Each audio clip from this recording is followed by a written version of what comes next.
Hey everyone, welcome back. In this video, I'll show you how to sign up for the SpareBank One mobile banking step by step. First, go ahead and open your App Store or your Play Store and then search for the SpareBank app and then install it from there. Once installed, open the app and then tap get started or login, then tap sign up. You must already have an account with SpareBank One. Next, choose your login method. Most users will need BankID or another secure identification method provided by the bank.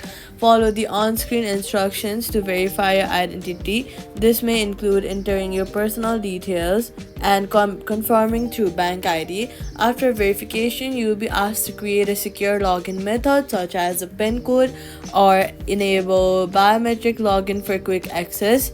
That's how you sign up for the SpareBank One mobile banking. Do not forget to subscribe for more simple and